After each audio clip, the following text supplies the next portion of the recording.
You're listening to NGSC Sports Radio. Hear us live on NGSCSports.com, where you can get awesome analysis for all things sport. Or check out our podcasts on iHeartRadio, Spreaker, iTunes, TuneIn, and much more. For our latest videos, head to NGSC Sports YouTube channel. Follow us on Twitter at NGSC Sports and like us on Facebook. NGSC Sports. We never stop.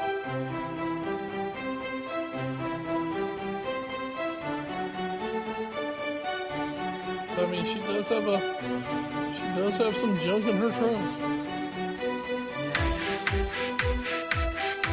Yeah, like I said, it's good. Don't get me wrong. It's not great, but it's good. Yeah, it's just when you're gonna win an official award, you feel like it should be better. Oh dear. It's 9:50 and all of my children are up right now refusing to go to bed. Awesome. Including Callie, who's been put to bed 3 times tonight so far and keeps coming back for more. Wow. Do you need to deal with that, or are we just going to get started? No, we're just going to get started. Excuse me, one moment. I tell you what, Ed. Yeah. Let's segue. Let's start a foreign affair. I'm going to mute my mic real quick while you do the open. And when it's my turn to talk again, I'll be ready to roll. Awesome. So on that amazing... That's a hot take, folks. That's a hot take. That's how we kick it off here in the biz. That's what we do, because we have chops. Welcome to episode 80 of A Foreign Affair podcast, officially now the geriatric edition. I am Edward Green, joined as always, at least in a moment, by my call, Wes Bradshaw. He's currently dealing with things right now, but he will be hopping on here in just a second. You may have heard him pre-pod, and we'll get him back on here. But this is another edition of the podcast. We're bringing you so much soccer that hopefully you can handle it just enough that you'll stay listening to the end when we also talk about our other big story of the week, Watch 4, and So Raw, where we explore the depths of the WWE. Of course, this podcast is being presented to you again by NGSC Sports and NGSCSports.com, where we never stop. If you want to get them on Twitter, you can at NGSC Sports. We are at AFA Pod. Individually, we're at Wes Bradshaw21 and at Edward Green. You can find us on Facebook via our sister site, the All New Sports Show. Same as our Instagram, also our YouTube page, youtube.com/the All New Sports Show. Email us, allnewsportshow@gmail.com. Finally, mail us letters, parcels, early Christmas presents, but no live animals, to 1701 Sunset Avenue, Suite 201, Rocky Mount, North Carolina, 27804. And as far as the soccer we're actually going to talk about today, we have a plethora of competitions to discuss. Another crazy, enthralling, one might say, weekend in the Barclays Premier League. All teams in play, some fascinating results, including another edition, the 177th edition, no less, of the North London Derby. We'll get a Europa League recap because, why not? And we'll also preview the Euro 2016 playoffs that will be taking place over the next 6 days to determine the final 4 teams that go to France next year for Euro 2016. We'll also hit some news and notes, including a coach that may be on his way out. That's not Jose Mourinho. The latest on the alleged sex tape that Karim Benzema is using as blackmail, and tragic yet incredibly happy news coming out of Sepp Blatter's personal hemisphere. So with that, though, we love to go chronologically on the show. So, of course, we're going to start not in the Premier League. We're going to get to start in a place where Liverpool won this week. McCall Wes Bradshaw is a Liverpool fan. So let's get him started with a place where they actually won a match. And that was not Euro 2016. I'm sorry. Oh, we wish we were talking about Euro 2016. No, it's the Europa League 2015-16, where in Group B, Liverpool got a 1-0 win on the road against Rubin Kazan. Jordan Ibe with a 52-minute wonder strike that saw Jurgen Klopp's men get a win on the road, get them solidly into second place on the group, and they need just a few more points to advance on to the knockout phase. They still trail Sion by 2 points. Their next match will be at home at Anfield against Bordeaux on Thanksgiving week here in the States. As we travel down the list to our other English Premier League team, that is Tottenham Hotspur. They are in Group J, and they are currently sitting atop the table now after a come-from-behind win against Anderlecht. Actually, that was after Anderlecht had equalized in the 72nd minute on a Emo Ezekiel goal. Harry Kane started the scoring. Oh, he's scoring all over the place now. He started it in the 29th, and Moussa Dembele with a wonder strike, a howitzer, into the top corner of the net, saw Spurs claim the points at White Hart Lane. They win 2-1. Like we said, they're now leading Group J with 7 points. Monaco have 6, our favorite principality. Come on! And Anderlecht currently on 4 points apiece. And again, in Europa League, in the group stage, top 2 teams advance to the knockout round. Bottom 2 teams in each group are eliminated from European competition. So, Wes, let us head back to Rubin Kazan and talk about the Liverpool win of the week, the big win that they got on the road in Russia against Rubin Kazan, 1-0 on a Jordan Ibe winner in the second half. Kind of a drab game from the Russian side. Rubin Kazan, who had come to Anfield just a couple weeks ago and gotten a draw. Kazan seemed content to sit back and accept Liverpool pressure, even after, as you said, Jordan Ibe scored.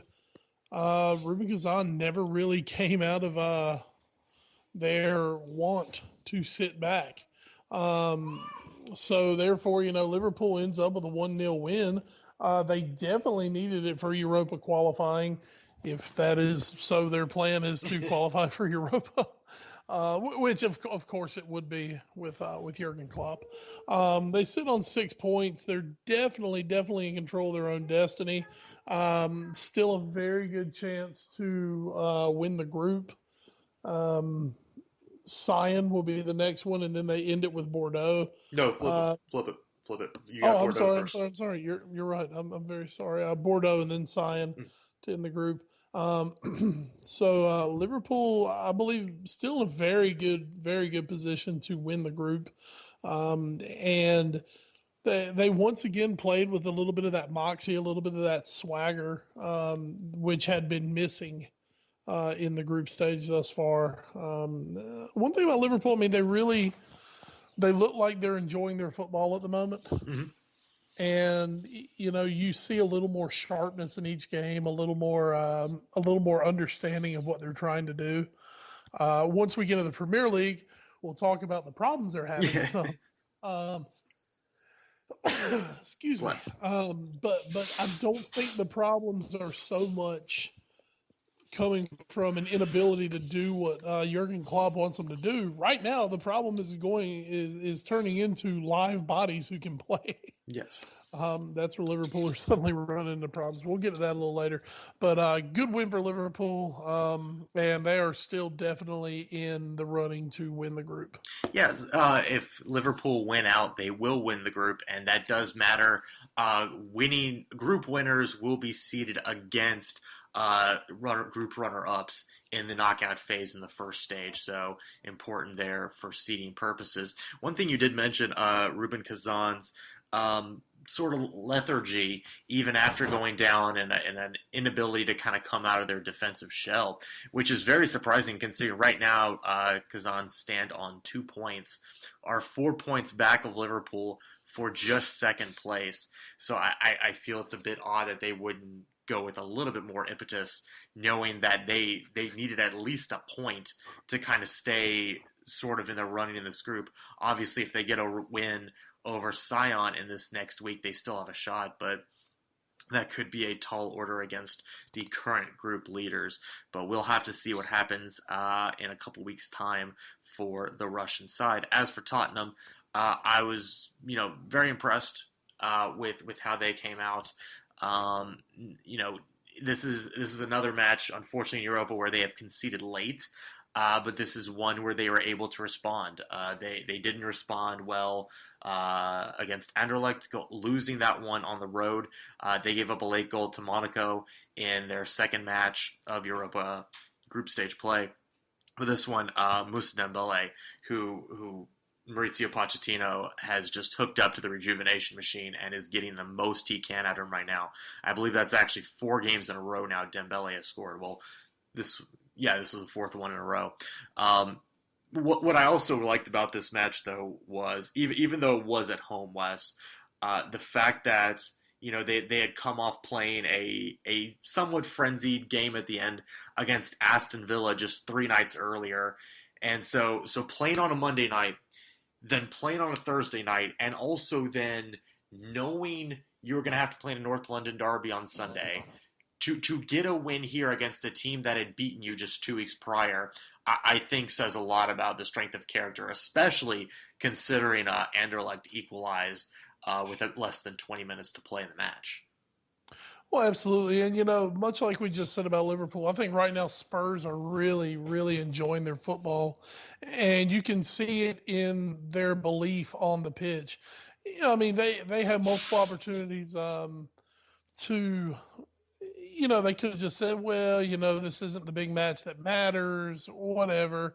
But, you saw, as you said, basically 3 matches in 7 days this past week for Spurs. And I think they kept the pedal to the metal in all of them. Yep, 7 points. They went out, they went for wins. They got very good results. And just the style and the way in which they played really showed a lot about them. And, we said it, I've been a little slow to say it some, but I think the Spurs team is, they're growing up before our eyes. And, they're definitely a threat in pretty much every competition they're in right now. I want to get your thoughts, and I was gonna wait until we hit the North London derby to talk about it. Just couldn't wait, could you? You couldn't wait. No, I wanted to wait. You are also an England's men's national team fan. No stranger to anybody who's listened to this pod in the past.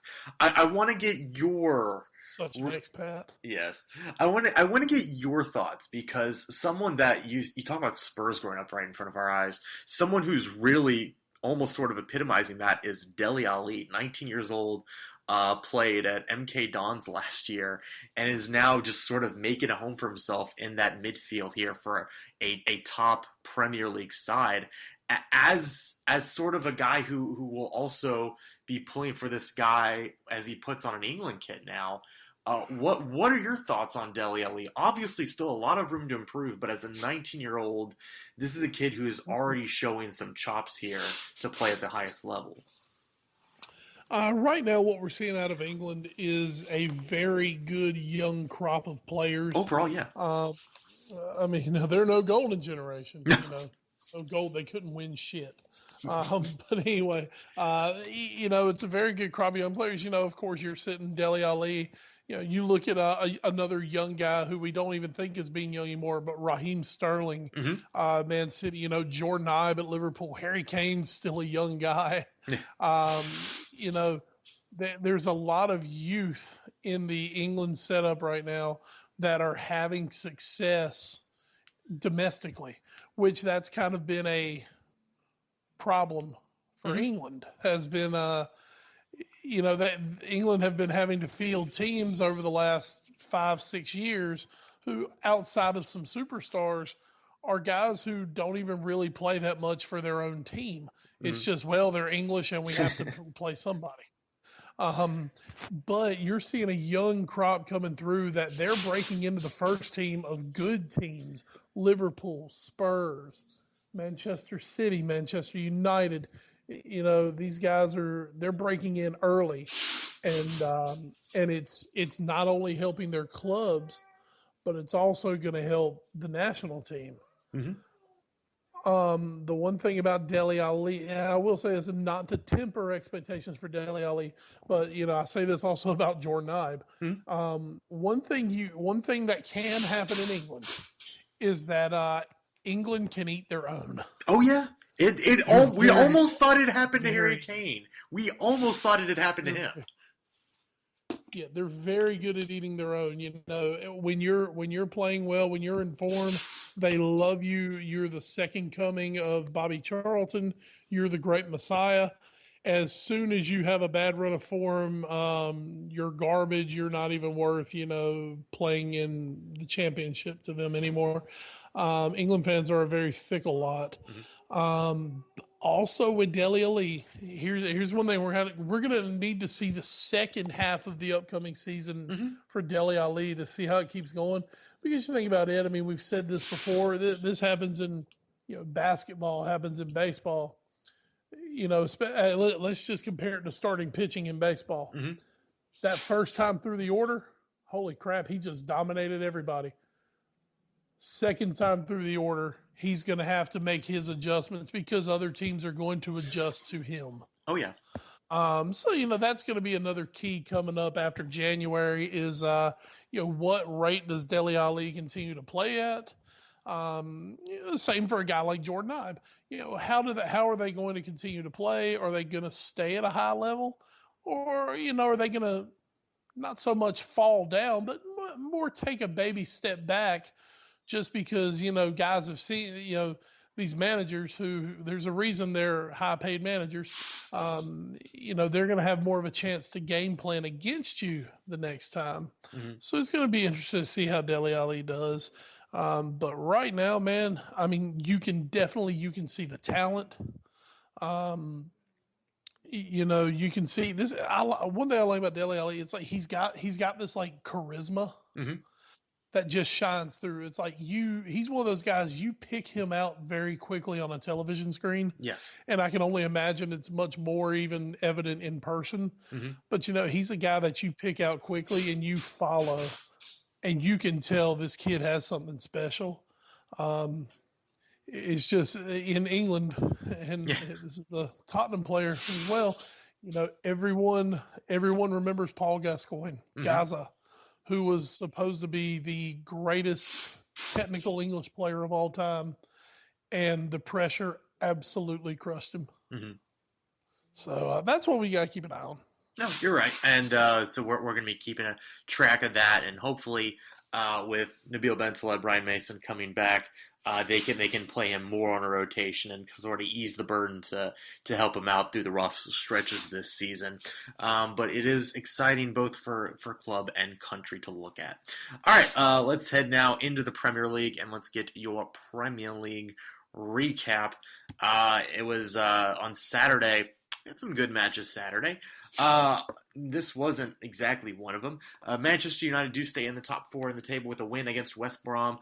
United did not get their first shot on goal until just before the first half end. Jesse Lingard finally put the Red Devils up one with a curling effort from just outside the box 6 minutes into the second period. Saido Berahino came on and almost scored off a header, but missed very poorly, actually, especially for someone of his quality. Lingard drew a penalty in the final minute, on a breakaway, on a denial of obvious goal-scoring opportunity. Juan Mata coolly took it and buried it in the net, and that really gave us our final Manchester United 2, West Bromwich Albion 0. The Potters, sexy Stoke, beat the champions with Jose Mourinho absent the club this week, serving his suspension outside the stadium grounds. Jack Butland, England's Jack Butland, had a tremendous match in goal for Stoke, allowing his team to take the lead in the second half on great link play by Glenn Johnson. Yes, that Glenn Johnson, who had the last laugh on Brendan Rodgers, obviously. And Jonathan Walters to find a twirling Marko Arnautovic to make it 1-0. Chelsea pushed back hard, but Pedro hit the post, and Jack Butland stayed strong throughout. Mourinho has lost 7 in a season for the first time in his career, and it's only November. The final was Stoke City 1, Chelsea 0. Yunus Kabul, speaking of team players thrown from their original teams and now doing something at a different team. Yunus Kabul had his best game for the Black Cats so far, but it wasn't enough. Jan Villa fouled Ryan Bertrand in the 68th minute in the box, and Dusan Tadic put the Southampton Saints up 1, and that is exactly how it ended. It was Sunderland 0, Southampton 1. I wrote it wrong on here, but that's okay because I know what the actual score was. Norwich, fighting Norwich, broke through against Swansea on a set piece in the final 20 minutes. Mbakane fed Johnny House with a header off a corner in front of goal for the winner. The Swans are winless in 8, and rumors abound about Gary Monk's job security. It finishes Norwich City 1, Swansea 0. We will talk more about Gary Monk in a little bit in our news and notes section. Aurelio Gomez, the Brazilian keeper, allowed a very poor Leicester shot to trickle through his arms and legs for a first goal for the Leicester City Foxes. And then he fouled Jamie Vardy, the Premier League's own Joe DiMaggio right now, in the box as he came out to snag a wayward pass, but he caught the England international. Vardy took the penalty and is 1 game away from equaling Ruud van Nistelrooy's goal streak mark, which is very, very impressive. Watford did pull back with a penalty of their own from the great Troy Deeney. Not enough, though, as Leicester City 2, Watford 1. West Ham got an opener off an Emmanuel Lanzini curler to beat Tim Howard in the first half, but Romelu Lukaku broke through with a galloping run at the end of the first half on a feed from young England international Ross Barkley. That Lukaku dribbled around and in. Both teams had chances to win in the second half, but a draw is the result. It was West Ham 1, Everton 1. All the plays, but none of the points for the Cherries. The AFC Bournemouth dominated possession and shots, but Newcastle gets a huge road win, something they haven't gotten in a very long time, when Jose Perez scored after 27 minutes for his 3rd goal of the season. Rob Elliott, not the first choice, second choice, or possibly even 3rd choice keeper for Newcastle, but injuries have piled up. He kept a clean sheet almost by himself with very little help from his back line to send Bournemouth to a 5th straight loss, as it's AFC Bournemouth 0, Newcastle United 1. On guard, the new guard, it's Remy Gard at Aston Villa. He holds the title favorites to few chances and no goals. Wilfred Brone does go off with a knock, so that front line for City getting just a little bit thinner with both Aguero and Bonny hurt. Raheem Sterling had a possible penalty appeal in the first half, but was denied. Brad Guzan, our prayers have worked. He had a solid match as it's Aston Villa 0, Manchester City 0. And our 2 Sunday late games in the 177th edition of the North London Derby, Spurs get another draw at the Emirates just as they did last year. Harry Kane, though, was fed onside from midway by Danny Rose, and Tottenham looked the more dangerous for about the first 70 minutes. In the second half, Olivier Giroud missed approximately 47 chances on goal, did not score, but Kieran Gibbs did. Finally leveled the proceedings after 75 minutes with maybe a little bit of help from Hugo Lloris. Tottenham do hold on, though, late and are unbeaten in their last 11 matches now as it finishes Arsenal 1, Tottenham Hotspur 1. And finally, Steven Gerrard will never want to see Crystal Palace ever again. Yannick Bolasie put in a failed Emre Can clearance in the first half for the Eagles, but Philippe Coutinho put in a shot from just outside the 6-yard box to level the match. Palace won it late from Scott Dan on a second attempt off a corner. Jurgen Klopp suffers his first defeat in English competition as the coach of Liverpool, as the scoreline finishes Liverpool 1, Crystal Palace 2 at Anfield. And Wes, that's exactly where we head to right now. You talked about the lack of bodies, the lack of live bodies for Liverpool. Talk us through the match that, hey, last year it was a lot worse than this. Much like Spurs against Liverpool. Exactly, yes. We got closer. Yes. We're getting closer. Someday we'll draw them again. Somewhat of an unlucky first goal against Liverpool. Nothing away from Bolasie. Oh crap! What's his name? Yannick Bolasie. What's my guy's name? Bolasie. Yes, the one who walked into the TV studio on Sunday and told you, "Sweet God, someone in Italy or Spain needs to buy this guy and get him the hell away from Liverpool." Bolasie was in the right place at the right time. Emre Can, Can is young. He's extremely talented. He has a magnificently bright future ahead of him. He is still having to work out the kinks of playing a lot of football on the mental end. And he just made a mental mistake. He should have just tried to really clear the ball. Instead, it looked like he tried to almost play a pass out to Lucas in the box, just clear the ball. Yeah. Instead, Balassi does a great job. He's right there, Johnny on the spot, puts a shot by Mignolet. Coutinho just, I'll tell you, Philippe Coutinho, when he puts his shooting boots on, absolutely gorgeous. Mm-hmm. Very nice. And that's exactly what we saw. That was a fantastic goal from him. We've seen some good ones this year from him. And then late on, it looks like, well, we're on our way to a draw. Okay, we can live with that going into the international break. And then the hometown boy, the guy who is to this day a massive diehard Liverpool fan, Scott Dan. All 6'5" of Scott Dan gets up, gets a header over the itty bitty teeny weeny Roberto Firmino, who somehow was the guy marking him. Because let's put Muggsy Bogues on Dikembe Mutombo. It's not going to be perfect in season 1. Oh, gracious. Zonal marking at its finest. Oh yeah. But Scott Dan gets up, gets the head on it. Liverpool once again somewhat wasteful in front of goal. That's kind of become the theme this year. Benteke did have a really good opportunity on a header that he didn't take. He did. There were about 2 or 3 shots that probably should have found their way into the back of the net, other than Coutinho's, which did. And once again, I mean, if you waste it, if you're wasteful, it's going to come back to bite you sooner or later. Mm-hmm. But for Liverpool, that ends an 11-match unbeaten run.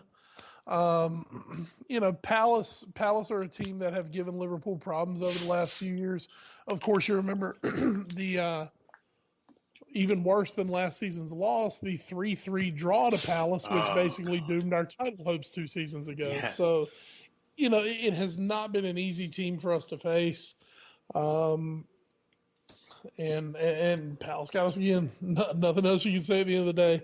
Now, one problem you are seeing with Liverpool in that match, Mamadou Sakho has to leave early with a knee injury, which thankfully, after the scan, it looked really bad when he did it.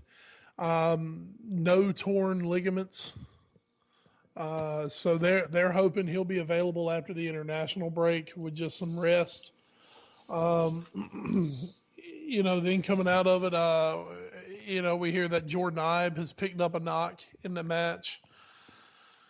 And that just kind of adds to these injury woes for Liverpool. Everyone was super, super terrified about the whole Saka deal. When you look at the fact that Joe Gomez and Danny Ings are already out for the year with ACL tears, everyone just figured, well, third time's a charm. So lucky that Saka's not out injured. Coming out of the international break, Liverpool I know they have Man City coming out of the break. And then I almost want to say that's where the schedule breaks. Let me see. I can pull it up really quickly here. You're right. They do have them on that Saturday coming back. Coming out, and then I think it breaks. Let's see here. I think after that we're looking at like Watford and Newcastle and Sunderland. Those games that everybody wants. Watford. To be fair, Watford has not been a pushover yet this season. No, they have not. No, they have. But it's better than playing. Yep. Well, I know they have less there somewhere. So go ahead. You do have. You'll get Man City on the road, Bordeaux in Europa, and then you get a struggling Swansea at home. Then you go to Southampton for the Capital One Cup. Yeah, that's one. Then you go to Newcastle in the Premier League, Sion for the Europa League, then come home for West Brom, away to Watford, home for Leicester, and away to Sunderland, and then away to West Ham. And basically West Ham, I believe West Ham is the rotation of the season. Because we have already played West Ham once. I believe that is where we rotate. Yes. So, Man City, Leicester, those are the two that are really sticking out to you right now. But, hopefully now with these couple weeks off for the international break, there's a good chance when we come back from the international break, Jordan Henderson and Daniel Sturridge will be ready to go. Henderson, as much as everyone obviously wants to see Sturridge back, I think everyone is just absolutely stoked to see Jordan Henderson back because we have absolutely not been the same team without him. We miss his energy. And guess what, buddy? He was born to Gegenpress. Oh, yeah, absolutely. And then what's going to be interesting is, somebody's going to have to make way in that midfield for Jordan Henderson to come back. Is he, and also James Milner should be back after the break. He's been dealing with an injury. Who's it going to be? Is it going to be Chan? Is it going to be Milner? Is it going to be Lucas? Who's going to make the way? It's going to be a very, very interesting period for Liverpool after the international break, and it's one that's going to be vital for their challenge for the top four because at this point they need to start racking up wins. A draw, hey, at this point of the year, a draw is not seen bad, but Liverpool have got to start getting 3 points at a time, and they're hitting the part of their schedule where that could be possible for them to start doing that. No, certainly. I think that if they can get a point against City, that would be huge. And then to go on their little run where they do have winnable games, certainly some coming up here in the next stretch. Let's see how they also manage playing in that Europa League, though, and the Capital One Cup as well. And then of course, come January, if you because Ed, we love playing the game this week linked to Liverpool. Yes. If we continue to play that game, all we're going to get in January is Lewandowski, Marco Reus, just those guys. Just those guys. So you add them to the mix. Yeah. Add the best goal scorer in the world at the moment, and maybe the best left midfielder in the world at the moment. Sure. Easy peasy. We're going to get Ter Stegen.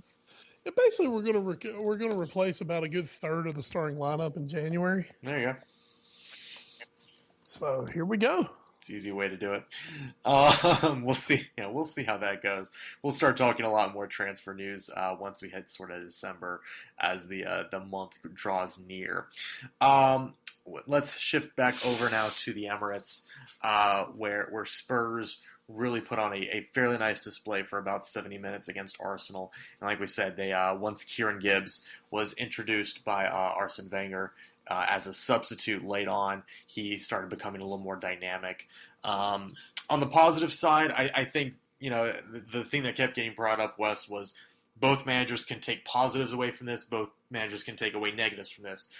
If you're Spurs, you cap off, as you mentioned earlier, 3 games in a week, and you get your 7th point of the week out of a possible 9. You do it on the road. You do it against your arch rivals, and really, you boss the game for a lot of it.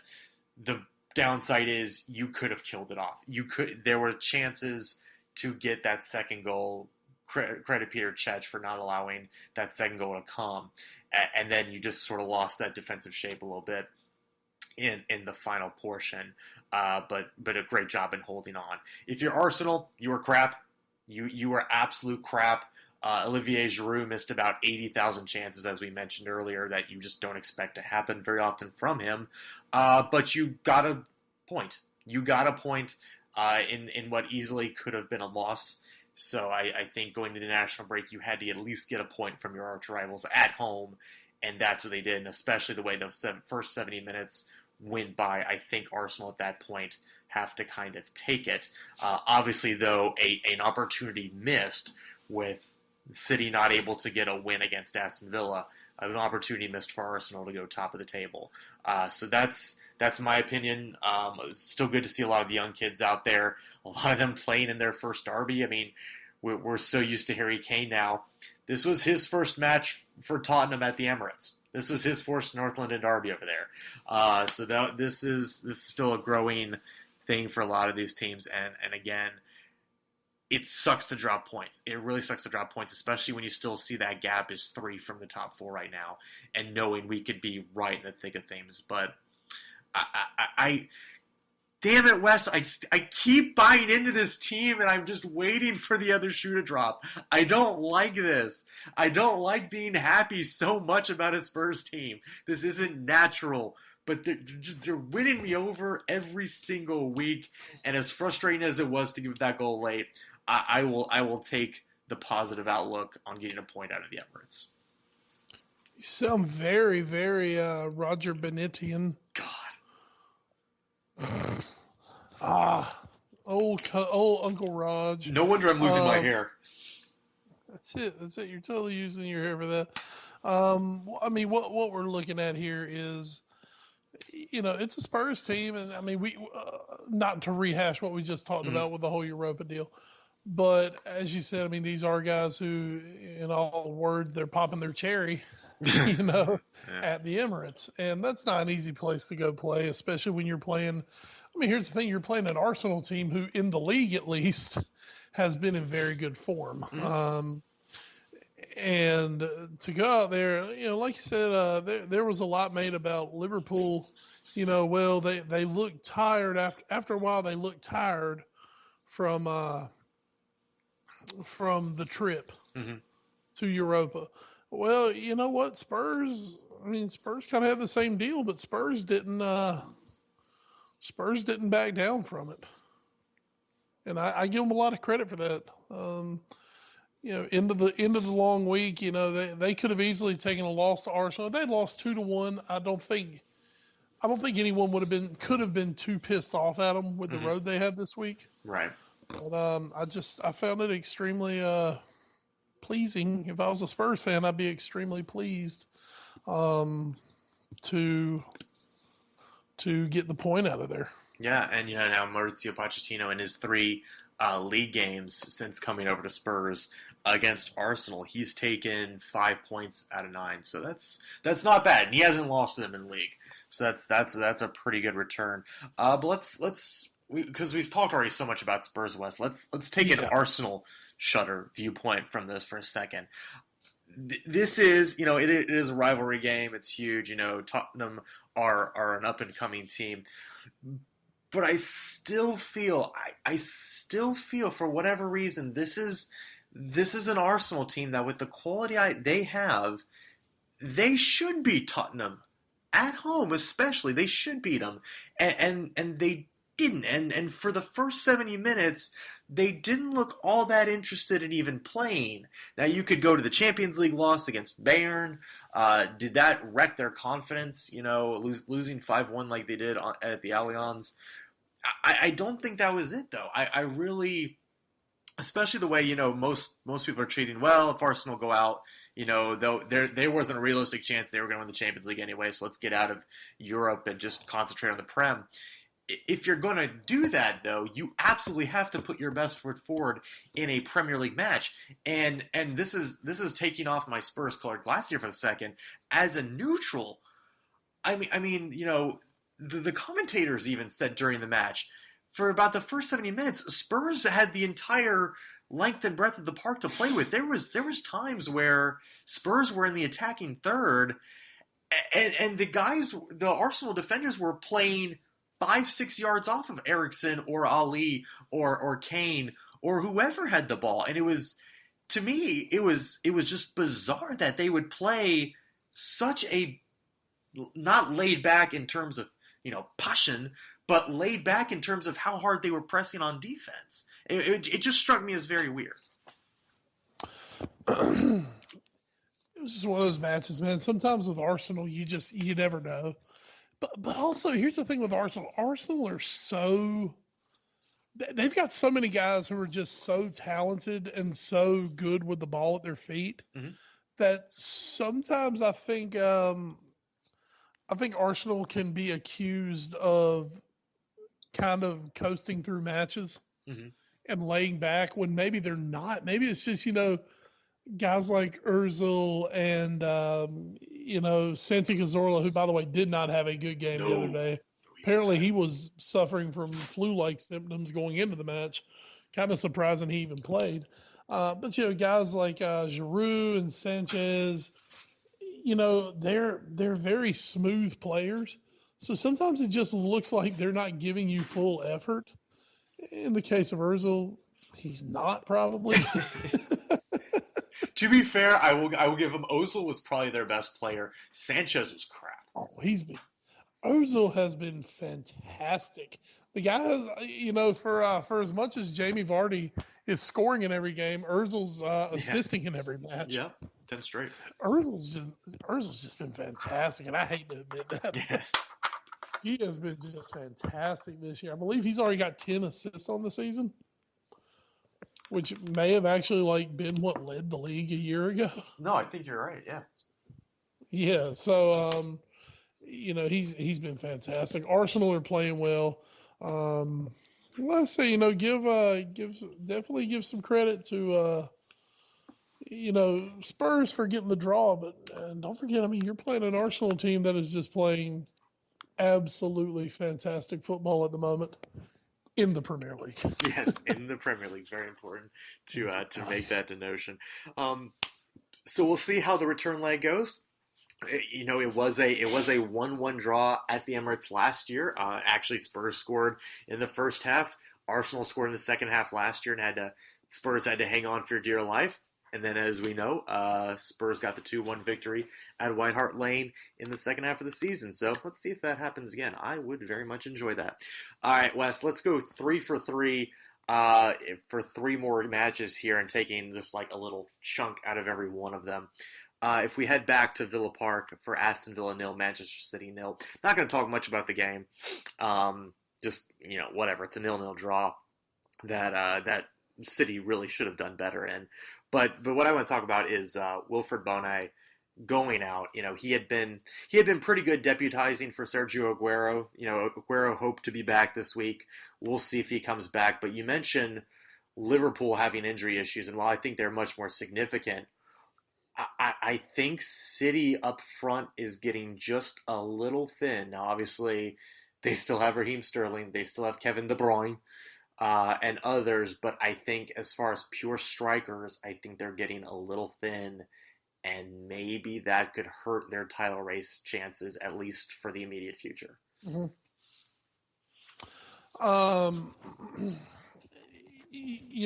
Luckily, when you're Man City and you're one of those teams that has all the uber mega bucks, you are able to buy depth. Mm-hmm.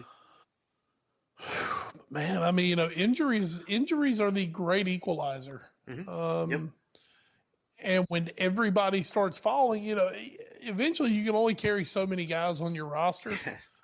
And at the end of the day, it is getting tough for them, and they've got to somehow find a way to keep scoring goals, keep pushing forward. You've got a guy like Sterling who is playing well at the moment, has found a way to score some goals. You're going to need goals from him. You're going to need goals from your midfield, and that's what Man City's going to have to depend on. Yeah, absolutely. Also David Silva, they hope he'll be back soon. Vincent Kompany, who had been seeing a bit of a resurgence this year after an absolutely crap season last year, looks to be coming back hopefully soon too, as well as Pablo Zabaleta, who maybe, Wes coming back for that Liverpool match. So, yay! Of course he is. We'll see how good Manchester City's physio team is in the next couple months here. Let's head to the KP Stadium, Leicester City 2, Watford 1. Again, another big match for the Foxes.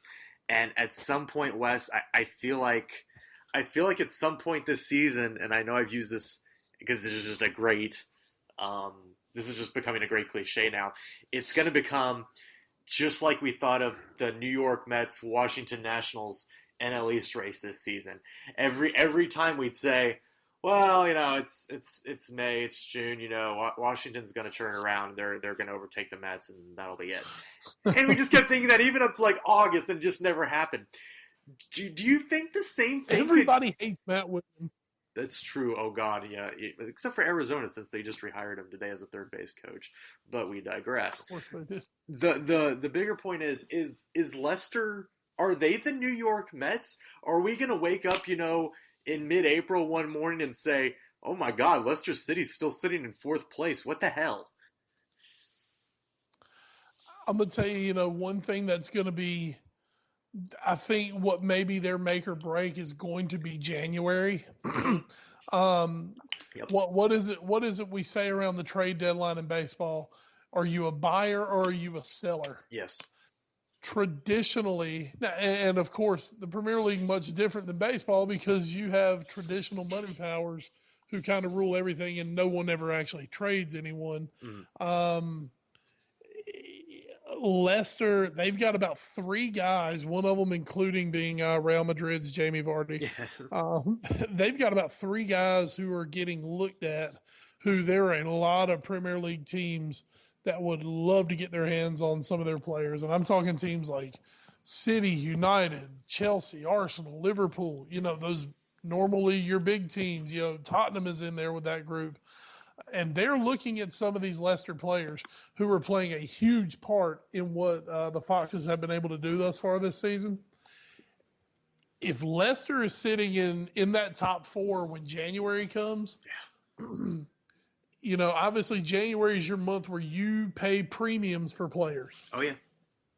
If somebody comes in with a home run deal for Jamie Vardy, who literally 2 years ago, I don't think most Premier League teams knew who he was. And now, if somebody comes in and offers you £20 million for him, you're never going to get that money again for Jamie Vardy. They could make an absolute mint in January selling these guys at a premium. I think it's going to come down to, A, are they going to hold on to their guys? B, are they going to sell their guys? Or C, are they even going to be looking to add a few players to try to reinforce this group for the run-in? That, to me, that's what's going to be ultra interesting because, obviously as fans, we sit here, oh, well, God, obviously you keep those guys, you go, you do what you can. We're not the people who own Leicester City and are thinking, my God, this is my once-in-a-lifetime payday for these guys. Oh, yeah. Because you think about it, you go out, if you sell 3 guys and make £80 million, Leicester's never had £80 million to spend on players. They've never had hardly any money to spend on players. Suddenly now you're going to have a little war chest. I love the word war chest. It's one of my favorite words. Mm-hmm. You're going to have a war chest to spend on players suddenly. It's Leicester as well. What players are you going to attract to Leicester where you would need £70 million worth of money to attract them? Right. So that's kind of the other end of it. Personally, if it's me, I think I'm taking my chances. If I'm sitting in the top 4 in January, I'm taking my chances. I'm trying to go find 1 or 2 players that could potentially put me over the top. Well, I guess the question really comes down to is if you are still in there, and let's face it, Leicester City's goal differential right now is +5, which is one of the worst of the top 8. And that again, this is not to put, because what Leicester City has done so far this season is amazing. I sort of think it's a little unsustainable. They've been relying a little too much on the comeback. They've been a little poor sometimes in defense. They've given up 20 goals so far this season. No, that is the most of the top 14. Nobody else in the top 14 has given up even 18, I think. Yeah, not nobody's reached 18 yet. I agree. So that's what would worry me. I would be worried, if you are Leicester, and the biggest thing, you I think you kind of touched on this, is if you do sell Jamie Vardy, you're basically telling your fans, okay, we're doing this because we are selling him at his absolute peak. His stock is never going higher. We are getting max value for him right now. Who are you spending that money on that is going to keep you a contender? Who is coming to the KP? I don't know who is coming to Leicester to play. Now if this is if this was year 3 of them constantly being in the top 5, top 6, it would be different. But it's not, and that's what would scare me. And if I was ownership, I don't know that I'd buy, and I don't know that I'd sell. I would probably be the ultimate coward here and just ride this group. Maybe pick up 1 or 2, maybe bargain bin buys just to manage your depth. But I think selling Jamie Vardy sends a very negative message to your fan base that we are a mid to lower level club, and that's what we'll always be. We have no higher aspirations. But if you're a buyer, if you do sell them and you have all that money, who are you going to buy? Go ahead. Well, and I'll say this, though, as you said, we're telling our fans we're a mid-table team. I mean, if at the beginning of the season, I picked Leicester to get relegated. And that's fair. You're exactly right. Obviously, I was so wrong on that. It's not funny. Not the first time. Yeah. But, if you had told Leicester fans at the beginning of the season, hey, we're going to finish mid-table, we're going to finish 10th, every Leicester fan in the world would have jumped on it, probably called you crazy, and been like, oh, my God, this is amazing. Mm-hmm. So, yes, at this point, expectations have raised with the way you've played. But at the end of the year, if you finish around that 10 spot, mm-hmm. I think Leicester fans are going to be happy at the end of the day. And here is my other thing, and this is why I'm really wary about doing some things if I'm Leicester. Is you made the point that how can you sustain scoring a goal in the 89th minute every game to win? Yeah. There was obviously we've all heard of Fergie time before, mm-hmm. where Manchester United had this kind of innate ability to pull a win out of nothing. Mm-hmm. But you know what? The thing is, they would do that about twice. They would do that maybe twice a month, mm-hmm. or maybe once a month, and then they would go out and kick the shit out of people 4 or 5 times a month. Yeah, because they were fucking Man United under Fergie, and it makes a much better story when you're scoring in the 3rd minute of extra time or of stoppage time to win the match. But when you're having to rely on it nearly every week, just you and I, Ed, we've been around enough sports in general to know mm-hmm. that sooner or later your luck seems to run out. Right. Or it just shifts and, suddenly that win becomes a draw and suddenly that draw may become a loss. Mm-hmm. So I'm skeptical. I'm still very skeptical over Leicester over an entire season. Think about it. We've played 12 matches. Mm-hmm. Not even a third. Still a lot more football to go. They've been a great early season, story. But as in other sports, we've seen teams who get hot starts. We've seen them not be able to finish. Mm-hmm. In baseball they call it the dog days of July. It's June, July, August in baseball. Can you stay in the race? You can get there in August and May. Mm-hmm. June, July, and August, can you stay in the race? Can you get yourself to September where you have a chance to, get to the playoffs? Right now, I think if we compare this to baseball, I think right now we're getting kind of towards the end of May. Mm-hmm. And now, the winter months are about to creep in here in the Premier League. It's going to be cold. It's going to be raining. It's going to be 30 degrees. Yeah. Who's going to be able at that point to step up and make it happen? And Leicester may completely prove me wrong. I'm still not sold on Leicester finishing in the top 4. I just think with teams like Liverpool, teams like Tottenham, Southampton, I just think those are teams that talent-wise are better than mm-hmm. Leicester. Obviously have much more of a track record than Leicester.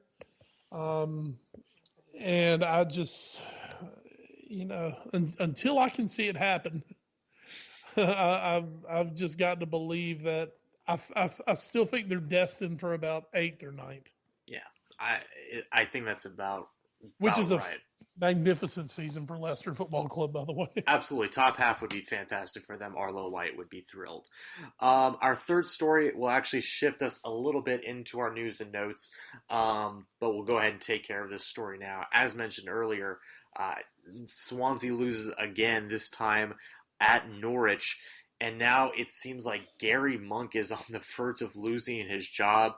He's not been made a fan of the club chairman Hugh Jenkins over at Swansea.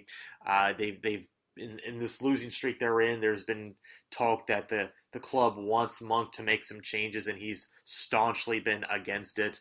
They've talked about bringing in a new director of football to work with him. He doesn't want that. And it's looking more and more likely, in what would be absolutely stunning, the man who led Swansea to their best ever finish in the Premier League last year at 8th place, a man who, 2 months ago, some were tabbing to maybe be the next England manager. If he gets fired, I guess he very well could be. But Wes, Swansea has just taken a nosedive, now sitting in 14th place in the Premier League.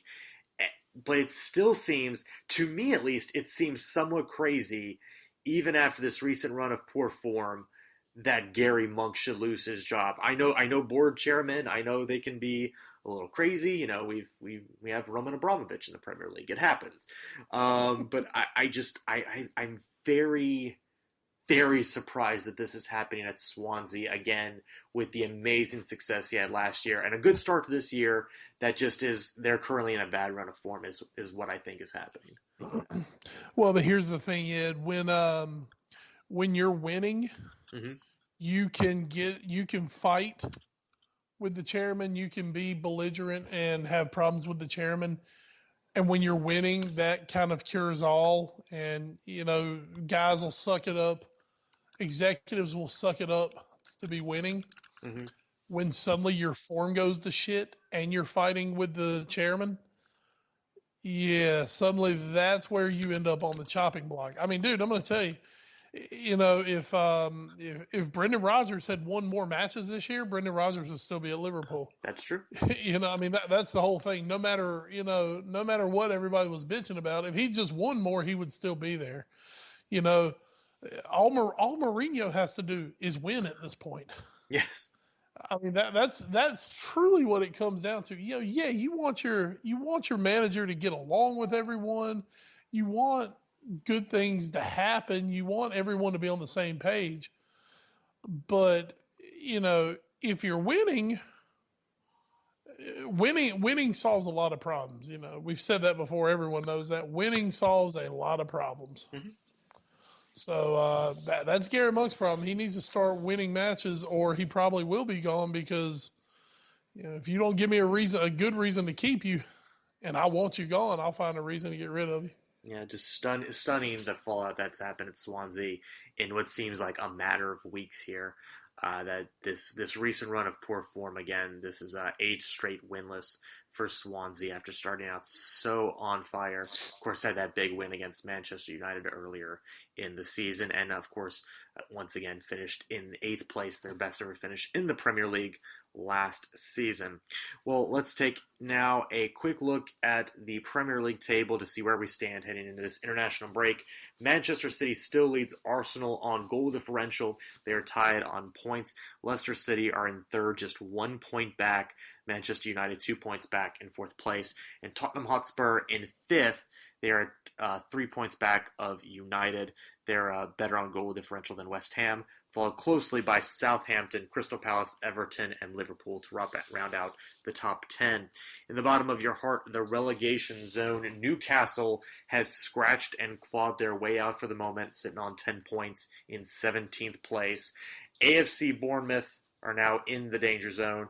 They have 8 points. They're in 18th. Sunderland have 6 points. They're 19th. And Aston Villa, their second draw of the season, gets them to 5 points. They are in 20th place. And we didn't mention them, but Chelsea, 16th place, 11 points, just 3 clear of the drop zone. That's what I love to see. Oh, wow, Chelsea. Just, oh my God. I mean, what words do we have for Chelsea? The curse of Eva Carnera. Must be. Well, I mean, even Rebecca Lowe said it. She said it on the NBC broadcast after the Stoke Chelsea match this Saturday. She turned to the guys on the studio and was like, "I'm running out of questions to ask about what is wrong with Chelsea. I don't know what to say anymore." And she's right. That's why I didn't even put it in the rundown for us to go over more in depth, because I don't know. I don't know what else there is to talk about Chelsea. They're just not winning games, like you said. So maybe it'll turn around. Maybe it won't. Call 1-800. I don't know. So we'll see. With that, though, let's take... But still, let me ask you real quick. Sure. If we get to the end of May, would it be the most shocking thing ever to see Chelsea in fourth? You know what? Let me see. What is that right now? Let me go back to this table. No one really wants to run away with this Premier League. They are 13 points back, though. They are. But I mean, the only reason I say I do not. I've gotten off the wagon. I do not believe it's going to happen. I still believe Chelsea can finish in the top 10. Mm-hmm. Yeah. But I mean, all I can say though is, if anyone has the talented enough players to be able to pull off 10 straight wins, yeah, or maybe win 15 out of 18, I could totally see it being Chelsea. Yeah. I mean, I'm still stunned to see Chelsea lose matches. Yeah. No, you're right. You're exactly right. I was too. I mean, it's just, when you look at that roster, there are guys, and I mean, maybe I'm holding on too long, No, I don't think but I mean, when you've got those names on the roster and you know what guys are capable of doing, it's still kind of a scary proposition that they are still there. You know what I mean? Mm-hmm. No, absolutely. Just that they're still there. Of course, the future of Mourinho will have a lot to do with that, whatever they end up doing with Josie. I still don't think maybe the caretaker manager and give Josie the rest of the year off wouldn't be a bad idea. Mm-hmm. But we'll see what happens. We'll definitely see what happens. It's going to be fun. Let's head now to a quick preview of the Euro 2016 playoffs. These are for the final four spots in Euro 2016 next year in France. Your matchups are starting this Thursday, or today when you're getting this podcast. Norway takes on Hungary in Oslo. On Friday, Bosnia and Herzegovina, BNH, takes on the Republic of Ireland in BNH. Ukraine takes on Slovenia on Saturday. Also on Saturday, Zlatan takes on Denmark in Sweden. In the second legs, starting on Sunday, the return leg to Budapest for Hungary versus Norway. On Monday, it's Ireland versus BNH in Dublin. On Tuesday, Slovenia versus Ukraine in Slovenia. And Denmark hosts Sweden in Copenhagen. So Wes, let's quickly go through. Let's just pick who we think is going to win each of these matches. Let's start Norway, Hungary. Make a pick. Oh God, I don't know crap either of them. I'm gonna take. I'm just gonna go on a limb and say Hungary. I'm gonna say, because they're on the road first, I'm gonna take Hungary too. I actually think that's a pretty big advantage in these 2-leg ties to be the road team first. having that second match at home. Yeah, I think actually that's gonna be pretty huge. BNH versus Ireland. Oh man, I want Ireland to go through. I think B&H has a little better talent, but you know what? I think Ireland may have actually overachieved a little bit, where B&H is underachieved. I'm gonna take the Irish. Yeah, I'm gonna take them for the same reason. Actually, I haven't been very impressed with Bosnia and Herzegovina this entire tournament, and I think Ireland is strong enough to take them down. So I think Ireland's gonna do it. Ukraine, Slovenia. I'm gonna take Ukraine. I feel like they play just a bit better brand of football there. I'm gonna take them. Yeah, I'm gonna take Ukraine. I think they kind of got burned by a really tough group. Yes. I think they're a good, solid, quality squad. Mm-hmm. And so finally, the one you and I will be watching with bated breath, Sweden versus Denmark, Zlatan versus Christian Eriksen. Who goes through, Wes? I don't even think this is really much of a question because Denmark does not have a man named Zlatan on their squad. So therefore, Denmark will not win because Zlatan is Zlatan, and all hail the king. To be fair, we should note Zlatan actually will not play in the first leg because of disciplinary reasons. It's fine. That just makes the second leg that much more Zlatan-y. Oh, man.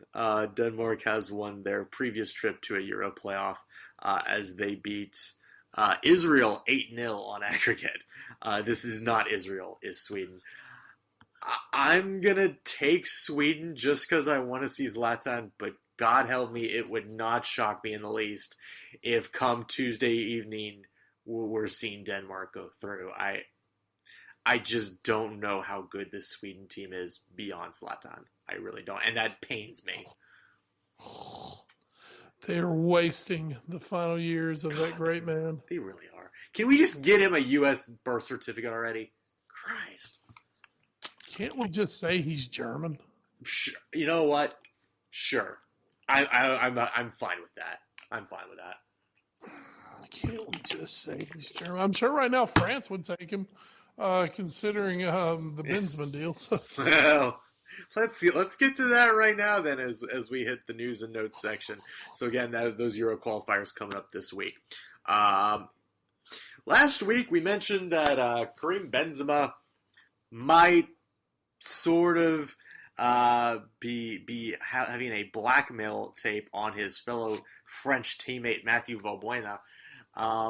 That it was like Real Madrid was standing by him, nothing was going to happen, and then the day after we did the podcast, they arrested him. So of course, everything happens the day after we do the podcast. Literally every time he was charged with admitting a role in the Valbuena blackmail plot. There have been now a phone call that Benzema yesterday is actually filing a complaint over. That this phone conversation was, quote, leaked per Reuters, with quotes like Benzema saying, "I told him," meaning Valbuena, "I'll sort it out, but you have to see this guy. You have my word there won't be any copies." Quoting Valbuena, Valbuena asked him, "But are my tattoos seen in the video?" Benzema replies, "You see everything." Quote from Benzema, "You can do what you want. If you don't want to pay, then okay. It's your life, but I warned you." Yeah, and perhaps you could ask for a couple of tickets to a game or something. And then this was one of the great quotes from Didier Domat, per the Telegraph, who's the man representing Valbuena. Quote, "There was no animosity before, and there's still none. One cannot remain indifferent to what one sees in the press. Certainly, if we discover that all of this is true, he, Valbuena, will not be his friend." So this is what we've learned after all this, Wes. If this is true, Mathieu Valbuena will no longer be Karim Benzema's friend. Yeah, I think that was just kind of said a little tongue-in-cheek, as in, I hope so. Well, let's just put it this way. They will no longer be friends. Really? Really? I would have really enjoyed seeing the way that was said. Yeah. But it's just, man, you talk about bizarre, man. That's just, oh, man. But, Benzema's one of those guys, when you just look at Karim Benzema, Yeah. doesn't he kind of look like a dude who would do that? Dirty Frenchman comes to mind. But Benzema especially. Yeah. Benzema looks like he would be like a henchman in like one of those like European like thrillers or something. Mm-hmm. Like I could totally see Benzema like being one of the henchmen in Taken Part 4 or something. Yes. It's like, if you have taken your daughter, if you want to see her back, we need $10 million. I could totally see Benzema being that guy. Yes. I mean, he just seems like a really sketchy Frenchman. Yeah. So I'm not truly like shocked by this, but it's just, oh my God. It's one of those just, and every week on our high school football game, we have a moment of wow. Yeah. This is just, wow, seriously. Thank you, France. Even when you're already qualified, you can't help but fuck it up. It's one of those where you read it and you just feel dirty and you want to go take a shower and hope no one films it and sells it to Karim Benzema.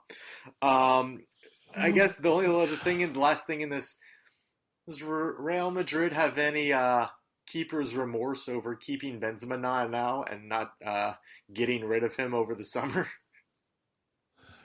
I don't know about that. I mean, of course, if he had broken his leg or if suddenly he had lost pace and wasn't scoring anymore, that's one thing to be buyer's remorse of. I mean, this is just something that's like you can't even fathom this happening. Right. You can't even fathom something like this. So, it's just one of those things. Yeah, it's so This is one of those things. Now that said, we talk about January being the time you pay the premium for players, and it's hard to see guys move in January. If this is going to drag on with Benzema, you've got to assume this makes Madrid a buyer. True. In January. It's not unlike Madrid to add a player or two in January. But you don't see big time strikers usually moving in the January window. Right. I mean, this could set a domino effect in motion if something does go down. Oh, that would be so crazy. I mean, because obviously, Ed. I mean, this puts Tottenham on alert with Harry Kane. There you go. There you go. Which means you could then buy Jamie Vardy to replace him. That's how this cycle is going to go. That's how it's going to go. Before our next story, we do want to remind you guys that this podcast, A Foreign Affair, is being brought to you by NGSC Sports, NGSCsports.com, where we never stop. Unfortunately, Dimitri Payet of West Ham United will be having to stop for a couple months now after doing damage to his ankle. It looks like it's going to be a up to 3-month stay away from the game for the good midfielder for West Ham, someone who had been very crucial in the team's rise up the table this season. James McCarthy brought him down in their match against Everton this past weekend before he was substituted off. It's a tough blow, West, for West Ham team who has been playing good football, and Dimitri Payet had been a pretty big part of that. It is, and West Ham have been so. West Ham can look fantastic one week, and they can look like absolute garbage the next week. Yes, absolutely. And Payet had been one of those guys who had been, he had been pretty consistent for them. And when you're West Ham's sort of in the same boat Leicester's in. Are we expecting them to be long-term candidates here to remain in that top 5? Losing guys like Payet, that's a really, really big blow. That's a tough pill to swallow for a team like West Ham, who does not have that great strength and depth. Certainly, for such a surprising team, for them to suffer this kind of blow, you feel a little bad for them. I mean, just like you would feel, if all of a sudden, Rudy Mahrez went down for Leicester. It's a similar sort of blow a little bit. Our last story, news and notes, Wes, is something we take absolutely no pleasure from. We take absolutely no pleasure in reporting that Sepp Blatter was taken to a hospital today after suffering a, quote, small breakdown. According to the Guardian over in the UK, it was described as a nervous shock. He's likely to be supervised by doctors for several days. He reportedly said, "My brain and my heart are always fine. My body is letting me down," which is two fairly contradictory statements. He also said that, according to Blatter's spokesman, Klaus Stoker, He said his most important message is that he is fully preparing himself to go ahead with his fight against his 90-day suspension. He is deeply convinced that the Ethics Commission cannot force him out. He said to me yesterday, I was elected president by the 209 members of the Congress, and no commission can put me out of the game. He's fighting against this suspension. Why? I just maybe life will just decide that he needs to be taken out of the game. You know, Ed, we say some stuff. We goof around here on this show. You know, we say maybe a few off-color things every now and then. But, you know, we truly, there are very, very few human beings who we wish any true ill will towards in this world. He's not baby Hitler. Well, you know, he's not Hitler, but I mean, you know, he is, to me, he's kind of in that little group right now with guys like maybe Greg Hardy. What? Definitely Sepp Blatter. Well, and what I'm saying here, I'm not saying Sepp Blatter's beaten anyone, but, you know, I think he's kind of in a group with Greg Hardy and maybe a few other guys who, you know what, if something did happen to him, don't think anyone would have too big a problem with it. It's one of those where it's, you want to put nicely, you hope they just go away. You just want them to go away. Not saying you have to die. No. We would never say that. But if you happen to, I'm not crying. I mean, I hate that this is our reaction. But then when he has these kind of moments and these kind of statements from his publicist or whatever, that it was his representative, whatever the guy was, that he says all these things, it's like you actually could have had a moment of compassion out of me, that, you know, this is, you know, you are an older gentleman, you are nearing the end of your life, and you are going out in what could be a very sad and small way. Why are you making statements that make me remember why I hate you? Why? Because some people just can't help themselves. Like I think that's the thing. Some people just, I mean, there's some people who just, you know, I mean, it's kind of like Barry Bonds. They're going to fight you on the way out, tooth and nail, no matter what. Mm-hmm. You know, you know, Sepp Blatter he's one of those guys. He's going to get his agenda across, and he doesn't give a shit what else you have to say or anyone else thinks. He's going to push his agenda, no matter if it's right, wrong, anything. Mm. He's just going to push it all the way until he's gone. Right. Even if he knows he's wrong, it's one of those, you know what? I'm not changing my mind. You can all kiss my ass. I'm not even changing my mind at this point. Yeah. Or I may have changed my mind, but I'm not going to give you all the pleasure of knowing that I've changed my mind. Right. So, you know, it's Sepp. There's nothing else to really say. It's Sepp. Yeah, it's depressing that it may just end like this. It's not great. Not great to think about. So that'll do it for our soccer talk for the day. We're not going to hit our other big story of the week. I feel like most people would think we'd talk about what happened in Missouri, the University of Missouri over this past weekend. But I feel like it all just happened so fast, and a lot more people have spoke so much more eloquently about this than either of us could, that I don't feel like there's really any reason to tread on this ground. You know, if this was a story that basically at the end of last week, it was it was not. It was at the after the game on Saturday. The game on Saturday, we learned Missouri's black football players aren't going to play anymore as long as Tom Wolf is still around as president of the Missouri school systems. And, you know, we heard he wasn't going to step down. And then poof, he's gone. So if he was still in charge. And then somebody looked at the numbers and said, you know what? We paid Tom Wolf $500,000 a year to be the president. Yeah. If we forfeit this football game, we're going to lose $1 million. Yes. Huh. Simple economics don't work out very well for Tom Wolf, do they? Poor Tom Wolf. not really foreseeable. And I'll say this really quick. I have zero problem with what those players at Missouri did. Hmm? You know, I know I'm always the insensitive one. Yeah. Which is true. I am. I'm not an overly sensitive person. My philosophy on life a lot of times is, suck it up and get on with your life. Mm-hmm. But this was a really, really bad situation that Tom Wolfe was not handling right at all. No. And nothing was changing.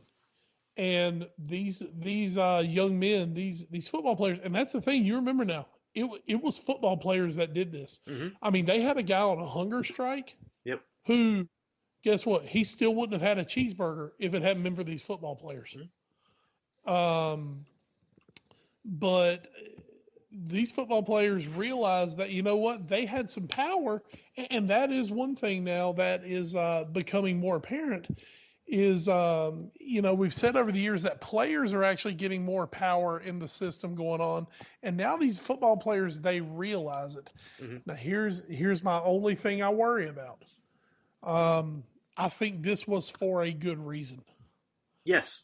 I hope this does not set a precedent that now every time people feel slighted over something, over the smallest thing, that now suddenly, oh, well, you know what? We're going to strike and you're going to give us whatever the hell we want. Well, and sort of to your point, I hope it does not turn into that. I hope it doesn't turn into that situation. This was legitimate. I don't want it to turn into the student union said that they're not going to give us free chicken sandwiches if we win the football game. So you know what? We're not going to play. No, I agree, and I did see on Facebook today. I didn't dig too far into it, but I also saw that a very similar thing right now is happening at Ithaca College up in New York, with not the football players, but people demanding that their president be removed for possibly somewhat similar reasons. So it's going to be very interesting to see how much of a chain reaction this has.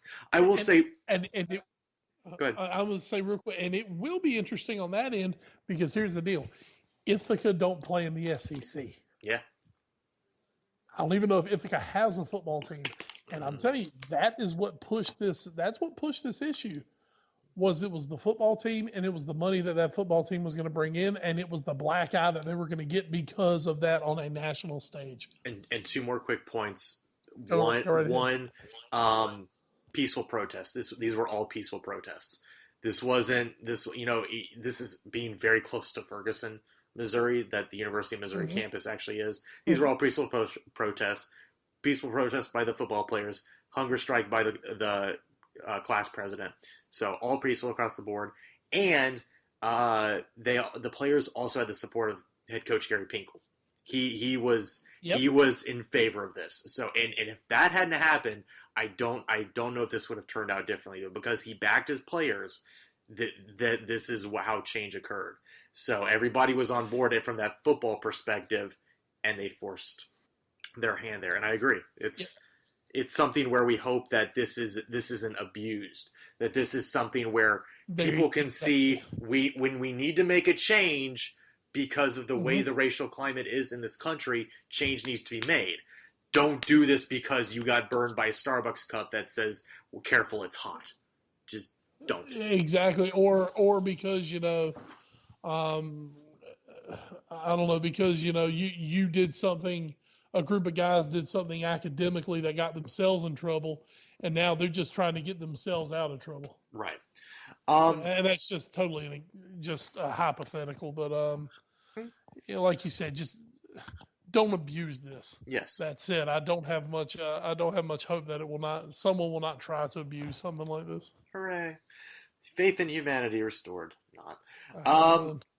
So the other big story we were going to go with is maybe sort of kind of related in a not sort of way. Adidas, the big soccer All group. day I dream about soccer. Absolutely. Statement last week that an Adidas Group executive board member, Eric Leitke, made said sports have the power to change lives. Sports give young people limitless potential. Young athletes have hope, they have desire, and they have a will to win. Importantly, sports must be inclusive. Today we are harnessing the influence of sports in our culture to lead change for our communities. Adidas is proud to provide a pathway for high schools and communities who want to create new identities.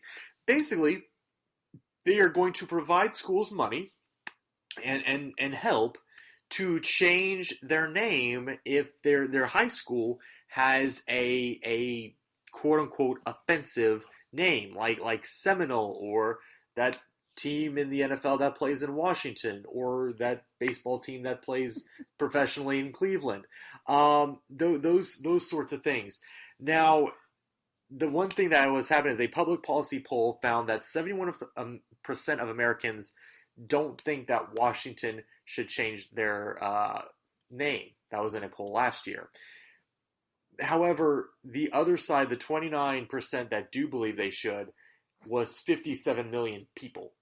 So Adidas is now catering to these 57 million people, which, while being only maybe 29% of America, is still a ginormous amount of people. And they said they're going to provide financial assistance to schools that want to change their identity. They're obviously going to get a lot of positive promotion there. And they said that in their press release, 27,000 high schools in America, 2,000 of them that have names that cause concerns in tribal communities. So I guess the question is, Wes, we've seen this at a college level with trying to change names. We've obviously seen this at a professional level. Adidas is kind of circumventing all that and is trying to start this thing at the high school level by actually putting their money almost where their mouth is. Is this something Adidas should be taking on? And could they maybe help kick Sepp Blatter out of office? You don't have to answer that second part. You just the first part. I mean, as far as what they're doing, now you know me. I do. I think the offensive nickname thing is one of the most ludicrously idiotic things I've ever heard in my life. Mm-hmm. That said, if there is a high school, of course, I'm very big into the high school sports. Mm-hmm. If there is a high school where the nickname is causing an actual problem, mm-hmm. then I think it's a great gesture from Adidas, because of course just think about the Washington Redskins, that team from Washington. Yes. Because it's going to eventually happen. I've just kind of come to accept the fact that it's going to happen. Even though I don't want it to happen, mm-hmm. They're going to change that name probably within the next 5 years. Just think how huge of an undertaking that is going to be for the Redskins to have to do it, okay? Yeah, absolutely. And then think how deep their pockets are. It's going to be more an image thing. It's not going to really be that big of a expenditure for the Redskins overall because of how much money they have. But you think about a high school, and let's just, for the heck of it, for just our hypothetical, let's take a team in our area that we cover, the North Edgecombe Warriors. Yep. Now, I've never heard anyone have a problem with the North Edgecombe Warriors. I don't really think that community has a problem with that. But let's just say hypothetically that there was enough support and enough people throwing a big fit that North Edgecombe had to change everything. Now, here's North Edgecombe. The ADMs just came out. They got about 300 kids in the entire school? Maybe. If that. Yeah. If even that. You're now saying, okay, you have to change every single one of your uniforms out. You're having to change all of your gear. You're having to, redo the naming. You're going to repaint your gym. You're going to have to do all these different things. I do not see how North Edgecombe High School could afford to do that. Well, and that's the question. We don't know how much financial assistance Adidas would pay. I mean, exactly. would they say, hey, whatever jerseys, whatever you have to replace there, we'll take care of it. We'll take care of all that. And if you need a little money to help pay for new signage, we'll get you on that too. Well, and even if they said, we will replace your uniforms. We will replace let's say football, basketball, volleyball. We're going to replace all your team's uniforms. Mm-hmm.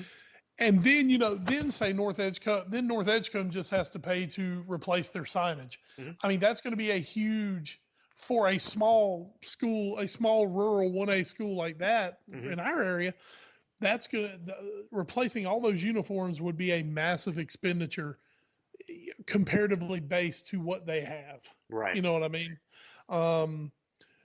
So, I mean, how huge would that be for North Edgecombe if suddenly somebody came and said, hey, tell you what, you don't have to worry about your uniforms. We'll take care of that. You just take care of this other stuff. That's going to be a huge, huge financial burden taken off of them. And if that brings some peace to the situation, and everybody can agree, all right, now we're going to be the North Edgecombe teddy bears. Life's good now. Yeah. That's great. That's great. And I do applaud Adidas for this, because now here's the thing for Adidas. Hey, now you've got a new Adidas school. Yeah, I mean, you could have 2,000 new Adidas schools. Exactly. North Edgecombe's going to be rocking Adidas gear. And here's what you do. Hey, guys, first time we're going to replace everything for you one time on us. Hey, now when you need new jerseys in 3 years, you know who to call. Yeah. And we're already in there. That because now I cannot say I have seen any high schools other than maybe some of the basketball schools wearing Adidas uniforms. Mm-hmm. It's mostly, most of them wear Nike, Under Armour. maybe some Under Armour, something like that. So, I mean, this could be for Adidas, this could be a way of getting in on the high school level and helping them out. So I think it could be a real win-win for both parties.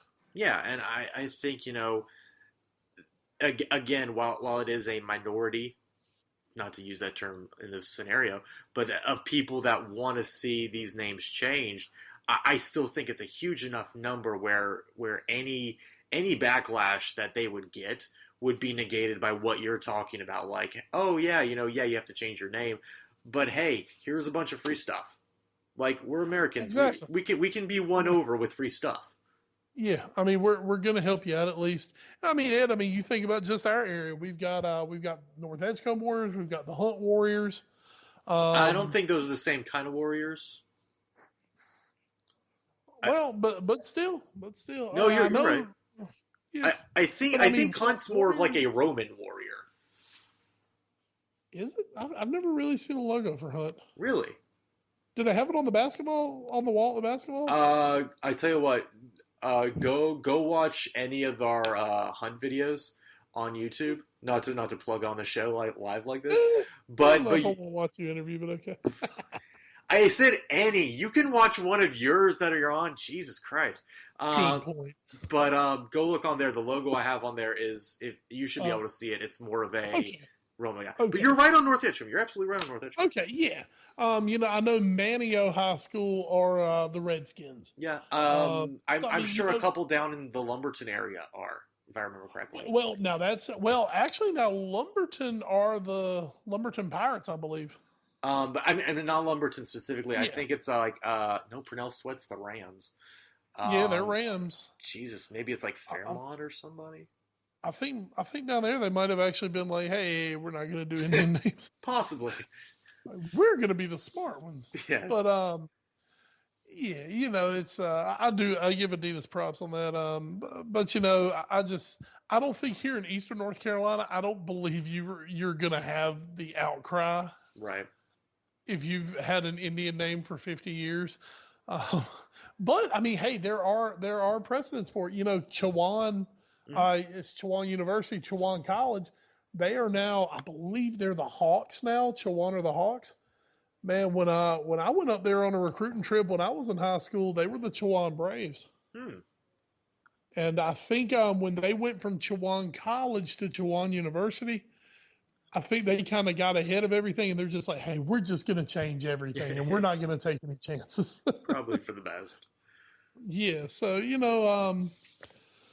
it's out there, man. I mean, they're out there. I don't believe in Eastern North Carolina where we are, we're going to have too big of a problem with it. But, I understand other places there could be issues. Oh, absolutely. So Again, good PR move from Adidas. It's in some ways, of course, just a little bit cynical, a little businessy, but it is a progressive move for a company taking on a very hotly contested issue such as this and being on the minority side. And of course, Ed, I will say this too. My beloved, the Capstone. I'm a Rocky Mount Senior High guy. You are. Before integration, we were the Blackbirds. Yeah, well. And then, now, of course, when they integrated, they did 2 high schools together. And what they actually did, they took both the logos and kind of did a mashup. So you had an eagle and a lion, which were sort of the 2 mascots. Oh, my God. Is that why you're the Griffons? Yeah, that's what it is. Because Booker T. Washington, which was the black school, they were the Booker T. Washington Lions. Rocky Mount were the Blackbirds. So they took a bird and a lion, and basically a Griffon is an eagle and a lion mixed. That's where they came up with the Griffons. I had no idea that's why. Yeah, that was kind of one of those, we're bringing these 2 communities together. So, you get a new logo and it just happened to work out well like that. So, But yes, Rocky Mount under the great Danny Talbot, those days when Rocky Mount was winning state titles, they were the Rocky Mount Blackbirds. Wow. I don't even know what to say right now. So let's just hit the watch for while I take a moment here to put pieces of my brain back together. Wes, what have you been watching in the week that was and the week that will be? Ed, to tell you the absolute truth, I've worked late every night this week. I did an all-new sports show, and I worked all weekend, so I haven't really watched much. And then tonight, when we're about to watch, it turns out DirecTV has accidentally disconnected my service for the night. Whoops. So, yeah, good guys. When I call them, it was our mistake, but it won't be back on until tomorrow. I'm like, of course it won't. Oh. So right now, just while I'm talking to you, I have Netflix up and I have Black Hawk Down on. Oh, that's not bad. I just figure, that's one I've seen a million times. I know it can entertain me. I don't have to listen to the dialogue because I can basically quote the dialogue. Oh, shoot. But what is going on? Oh, it seems like there's something, and I've forgotten it. I don't know. I'm a little pissed that my horror story is not going to record tonight. So I'm gonna have to watch that on the I'm gonna have to watch that on their app, on the FX app. So go Horror Story. Go Black Hawk Down. Go America. I am gonna save a show for next week that I will preview, and then the week after that I will talk about. Hopefully I'll have watched every single episode of it. Instead, what I'll talk about this week is a show that I'm introducing the girlfriend to for the first time, and she's kind of enjoyed it a little bit. It ran for 2 seasons on ABC. It's called Better Off Ted. It's on Netflix. It's with Jay Harrington, the lovely Portia de Rossi, as the kind of sort of head people or upper management people in a weird science creation ginormous company that make all sorts of weird experiments and the weird things that happen to them. It's a single camera sitcom. It was very good, very weird. Not surprised that it didn't hit the sweet spot of Middle America and get renewed after season 2. But it's so much fun. The jokes are so good. It's more the higher level jokes. At least some of them are. Some of them not so much. But just a great cast. Great crew, and this is maybe my 4th time going through it. It's such an easy watch through. You can literally just pick up and go from any point in the entire series, and you're really not missing out on anything. So if you want to watch, I think there's only about 26 episodes total.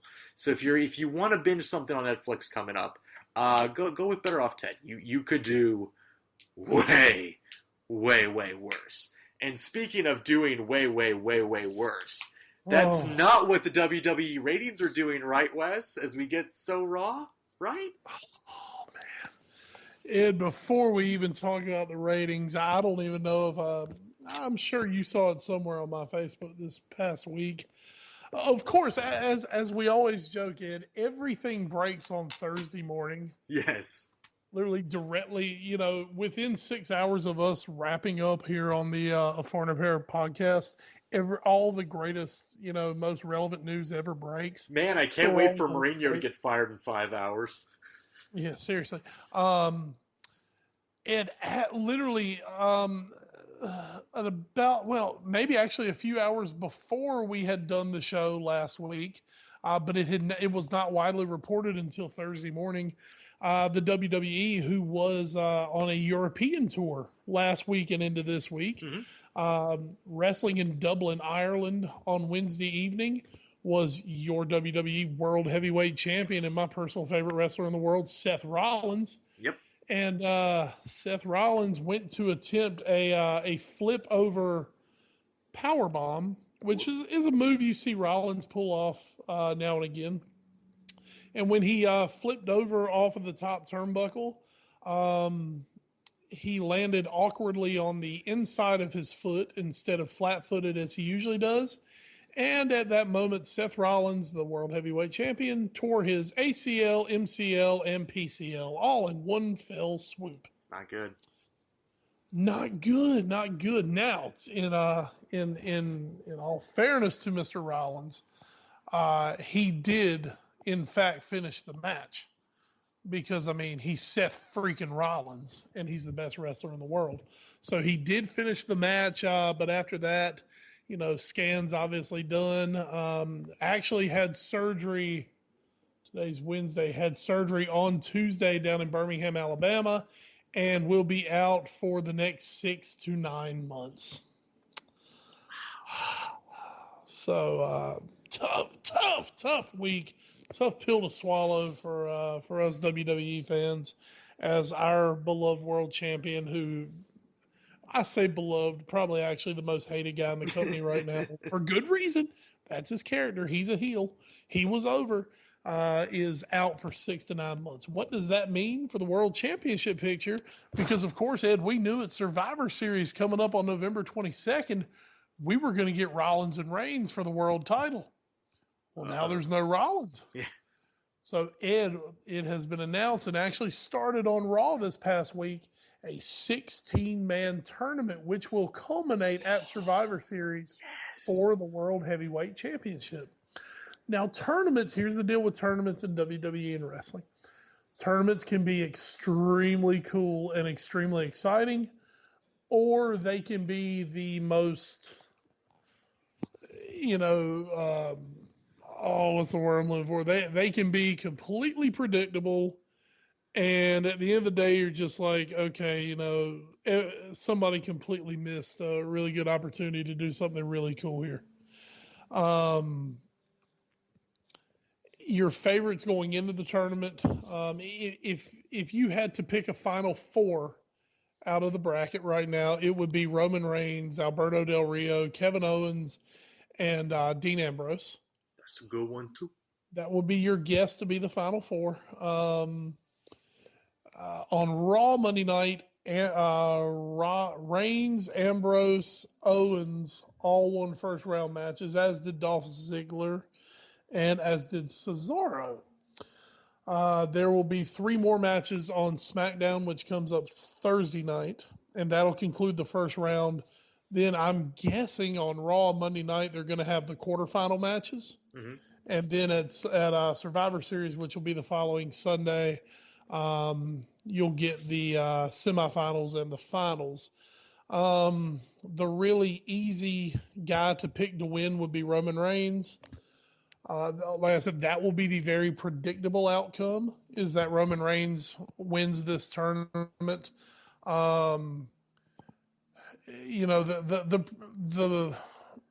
The most easily booked match, I think, would be Reigns versus Kevin Owens, which would be quite freaking awesome, actually. But I'm hoping we have some intrigue in there. I would like to see all the way up to a Reigns heel turn, which I think could really help him out a lot. I think there's still a lot of ways they can go in this tournament. And Ed, you know me, all I want is something cool. Oh, yeah. All I want something cool to happen. I don't want boring. You know what? If you want to boost these ratings, do something cool. Do something that gets people talking about it. Don't just be predictable and boring. And right now, I just think if you just hot shot Reigns into the title, and see, the thing is, all WWE wants, all Vince McMahon want, they want to find the next John Cena. Because, John Cena sells a shit ton of merchandise to the kids. They make money off of Cena every day. Well, you know what, Ed? Here's the deal. In the history of wrestling, there's never been, Hulk Hogan was Hulk Hogan. Shawn Michaels was Shawn Michaels. Macho Man was Macho Man. Stone Cold was Stone Cold. Mm-hmm. And, no one ever, you can see bits of guys and other people, but, no one is ever the exact same. And the thing is, John Cena he was a once-in-a-lifetime guy. There can't be another John Cena because John Cena was the only John Cena, if you know what I mean by that. So why do you want to take Roman Reigns, who he definitely has the look, but he's so different than John Cena. He can't talk quite like John Cena. He's not quite as relatable as John Cena. I mean, why are you trying to force him into being this like cartoon character cutout Fruity Pebbles guy like John Cena? Right. And I really think if they hot shot him to the title, if Reigns walks out of Survivor Series with the title and as a fan favorite, then I think they're going to miss the boat on Reigns, because for the more hardcore wrestling fan, that's going to just completely turn them against Reigns forever. And I don't want that to happen because I like Reigns. I think in a couple years, Reigns could be amazing. I think if you turn Reigns into a bad guy, that gives him a whole nother element to him. When the Shield got hot to start with, the Shield were bad guys up until literally about the last 3 months of their existence. The Shield were bad guys. And they were awesome as bad guys because all they did was fuck people up. Yes. And it was the bomb. But, so that's going to be interesting seeing where this goes with the tournament. I'd love to see my boy Ambrose come out with it. Like I said, I think right now, if you had to put money, you would probably put 80% that Reigns would win it. But I'm really hoping they throw us a curveball here because I think they got a really good opportunity to do some cool stuff. Oh, that would be fantastic. I do love a good tournament, Wes. Yeah, I love brackets. I love tournaments. Oh, dude, we love a good tourney. Oh, it's so much fun. That's why we love March Madness so much, and the Champions League and everything else. So that's the Capital One Cup. Well. Oh wait, never mind. No, not really. No. Not really. And on that utterly depressing Capital One Cup note, that's going to do it for episode 80 of A Foreign Affair podcast. Hope you guys enjoyed it as much as we did bringing it to you here this week. Of course, tune in again next week. We'll have another all-new edition of the show. We'll be recapping what happened in those two-leg ties of the Euro 2016 playoff qualifiers for those final spots in France. We'll preview an upcoming week in the Barclays Premier League, and we'll of course talk about the upcoming USA men's national team World Cup qualifier against not just St. Vincent, but the Grenadines as well. They have combined into one team, and USA will have to take them both on at one time. So a thoroughly upsetting proposition for the Stars and Stripes coming down there. We'll see if Coach Jurgen Klinsmann can right the ship somewhat with a win against them. If not, it's all hands on deck, because that could be insane. And I'm sure we'll have much more news and notes to talk about. We'll maybe delve into the transfer market with no Premier League matches to actually talk about. And we'll, of course, have another big story of the week. And of course, we'd like to thank NGSCsports.com for presenting this podcast to you. NGSCsports.com, we never stop. And please don't stop getting in touch with us. If you want to join the social media conversation, you can. On Twitter, they are at NGSC Sports. We are at AFA Pod as a collective. Wes, you are? at Wes Bradshaw 21. The drive for 300 followers continues. There you go. I'm at Edward Green. Find us on Facebook, Instagram, YouTube, Periscope, all under our sister show, alias The All News Sports Show. Email us, allnewsportshow@gmail.com. Mail us your letters and parcels and early Christmas presents and no live animals to 1701 Sunset Avenue. Don't give me that look. Suite 201, Rocky Mount, North Carolina, 27804. And one more thanks to all our other podcast providers, including Spreaker Radio, Stitcher Radio, the TuneIn Radio app, iHeartRadio, the iTunes Music Store, and Podbean.com. We love that you guys bring us to our listeners every single week. Thank you so much for all you do for us. So for that, though, Wes, anything else to say before we get out of here? Congratulations to the capstone. Rocky Mount High School Griffons. They're your 2015 Big East 3A North Carolina football champions. So happy. They jump into the playoffs this week as the number 3 seed in the 3A East. If only they were a little bigger, because 3AA is much, much, much easier than 3. Yes. Oh, have luck. Congratulations, our other teams in the area. Tarboro, they are they're their conference champion in the Two Rivers Conference, Eastern Plains Conference, Southwest Edgecombe, Beddingfield, co-champions. So we had some good times this year with our local high school football teams. Yeah, it's been a really good year, and hopefully some of these teams make a deep run so we can keep covering them in the next couple weeks, or I'll be covering them if they make it to the 4th round state championship. Sure. Yay! Yeah. Some of us have places to go. Yes, nicer places than here. But that's going to do it for us here in this very nice place that is Rocky Mount. For my colleague Wes Bradshaw, I am Edward Green. Thank you so much for joining us here on episode 80 of A Foreign Affair podcast. Until next week, enjoy the Euro 2016 playoffs, everyone. Happy birthday, Leonardo DiCaprio, and good night to all our listeners in Bahrain. I didn't know we reached Bahrain. I mean, I knew we were global, but I didn't know this. We go everywhere. We do go everywhere. Everywhere we go.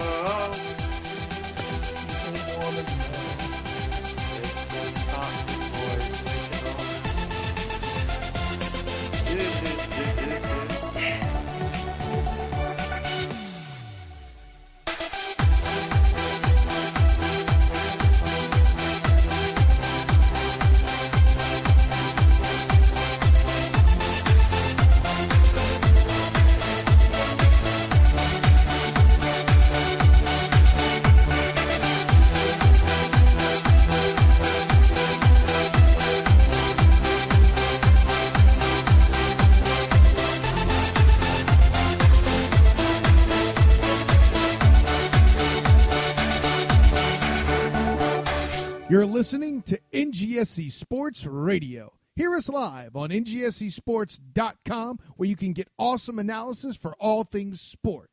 Or check out our podcasts on iHeartRadio, Spreaker, iTunes, TuneIn, and much more. For our latest videos, head to NGSC Sports YouTube channel. Follow us on Twitter at NGSC Sports and like us on Facebook. NGSC Sports. We never stop.